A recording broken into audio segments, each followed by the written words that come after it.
Hello guys, কেমন আছো তোমরা সবাই? আশা করি তোমরা সকলে ভালো আছো ভগবানের কৃপায়। আমিও ভীষণ ভালো আছি, তোমাদের ভালোবাসাতে তো আরও ভালো আছি।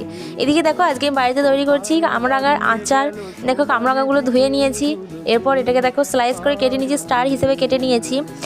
এগুলোকে দেখো ভালো করে আমি কেটে নিচ্ছি। দেখো কি সুন্দর দেখতে না, স্টার হিসেবে কাটলে পুরো একবারে তাড়া লাগছে পুরো। এবার এটা আমি গ্যাস জ্বালিয়ে নিলাম।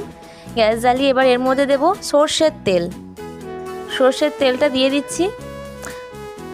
সর্ষের তেলটা গরম হলে এর মধ্যে দেবো হচ্ছে দারচিনি, লবঙ্গ, এলাচ, শুকনো লঙ্কা, তেজপাতা সব আর জিরে, এগুলো সব কিছু দিয়ে কামরাঙাটাকে দিয়ে দিলাম। এটা এবার একটু নাড়াচাড়া করব। কামরাঙাটাকে যেহেতু সেদ্ধ করতে হবে, হালকা একটু ভাপিয়ে নেব।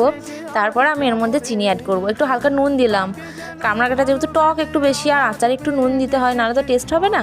আর তারপরে একটু দিলাম হলুদ, এটা আরও একটু দেখতে ভালো লাগে, সেই জন্য চিনি দিচ্ছি। হলুদ না দিলেও ভালো লাগতো, কিন্তু আমি দিলাম। এর মধ্যে চিনি দিচ্ছি। আর নকুল দানা দেখলে তো, ওগুলো হচ্ছে আমি গপুকে রোজ দিই, বাড়িতে ঠাকুরকে দিই, ওগুলো নষ্ট করব সেই জন্য ওটার মধ্যে দিয়ে দিলাম, কাজে লেগে গেল ওটা।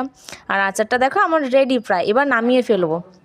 আচারটা কেমন লাগলো তোমাদের অবশ্যই জানিও। আর আমার রেসিপিটা তোমাদের যদি ভালো লেগে থাকে তাহলে একবার বাড়িতে ট্রাই করে খেয়ে দেখো, দুর্দান্ত হয়েছিল খেতে। এই দেখো আমি নামিয়ে নিলাম। আর আমার চ্যানেল নতুন থাকলে প্লিজ সাবস্ক্রাইব করে আমার পাশে থেকো। রাধে রাধে, হরি বল, জয় গৌর নিতাই।